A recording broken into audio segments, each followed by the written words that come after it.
आज मंगलवार का पावन दिवस है। वह दिन जब चारों दिशाओं में बजरंगबली की महिमा गूंजती है, जब मंदिरों में घी के दीपक जलते हैं और सिंदूर की सुगंध हवाओं में घुल जाती है। जब भक्तों के हृदय में एक अलग ही आनंद जागता है। वह आनंद किसी उत्सव का नहीं, यह तो सच्ची भक्ति का प्रकाश है। मंगलवार का दिन साधारण नहीं होता है। वह दिन जब भक्त और भगवान के बीच की दूरी सबसे कम हो जाती है। यह वह दिन है जब सच्चे मन से मांगी गई प्रार्थना सीधे हनुमान जी तक पहुंचती है। जो व्यक्ति दुखों में भी हनुमान जी का नाम नहीं छोड़ता, बजरंगबली उसका हाथ कभी नहीं छोड़ते हैं। यह कथा उन लोगों के लिए है जो जीवन में बार बार टूटे हैं लेकिन फिर भी खड़े हुए हैं। यह कथा उन लोगों के लिए है जो रात में चुपचाप रोते हैं लेकिन दुनिया के सामने मुस्कुराते हैं।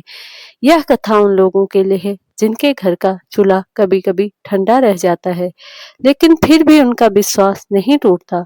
बहुत समय पहले भारत भूमि में एक छोटे से गांव रामपुरवा में एक वृद्ध पंडित रहते थे। उनका नाम था पंडित लोकनाथ। कभी उनके घर में धन दौलत की कमी नहीं थी। दूर दूर तक लोग उनका सम्मान करते थे, लेकिन समय बदला और जीवन ने करवट ली। उनका इकलौता पुत्र इस दुनिया को छोड़कर चला गया। घर की खुशियां धीरे धीरे समाप्त होने लगी। दक्षिण बंद हो गई, धन समाप्त हो गया और शरीर भी बीमार रहने लगा। लेकिन एक चीज कभी नहीं बदली, हनुमान जी के प्रति उनकी अटूट भक्ति। जब दुनिया ने साथ छोड़ा तब भी वह रोज मंदिर जाते रहे। जब शरीर थक गया तब भी वो हनुमान चालीसा पढ़ते रहे। उनकी पत्नी कलावती भी बहुत धैर्यवान महिला थी। घर में अभाव होने पर भी उन्होंने कभी शिकायत नहीं की। वह हमेशा कहती, जिस घर में हनुमान जी का नाम होता है वह घर कभी खाली नहीं रहता है। उनकी बहू मनोरमा कम उम्र में ही विधवा हो गई थी। उसके दो छोटे बच्चे थे, 5 वर्ष का रामदास और 3 वर्ष की सावित्री। रामदास को हनुमान जी से बहुत प्रेम था। वह रोज दादा के साथ मंदिर जाता था और छोटी सावित्री की हंसी पूरे घर में उजाला भर देती। लेकिन कुछ दिनों से सावित्री बहुत बीमार रहने लगी। घर में दवा के भी पैसे नहीं थे। फिर भी त्रिलोकनाथ रोज मंदिर जाकर हनुमान जी से प्रार्थना करते। एक दिन पूरा गांव सूखे की चपेट में आ गया। बारिश बंद हो गई, खेत सूख गए, तालाब खाली हो गए और लोगों के घरों में अन्न समाप्त होने लगा। त्रिलोकनाथ के घर की हालत भी खराब हो गई। कई दिनों तक चूल्हा नहीं जला। कलावती जी ने अपनी आखिरी अंगूठी बेच दी। मनोरमा ने अपने विवाह के कड़े बेच दिए, लेकिन फिर भी घर में भोजन नहीं बचा। उस रात छोटी सावित्री भूख से रो रही थी। रामदास चुपचाप भूखा सो गया था।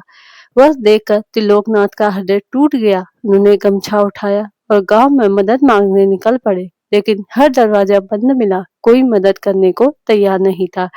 थके हुए कदम आखिरकार उन्हें पुराने हनुमान मंदिर तक ले गए। मंदिर में एक छोटा सा दीपक जल रहा था, हवा से कांप रहा था, लेकिन बुझा नहीं था। त्रिलोकनाथ की आंखों में आंसू बह निकले। उन्होंने हाथ जोड़कर कहा, हे महावीर, मेरे लिए नहीं, बस उन मासूम बच्चों के लिए कृपा कर दीजिए।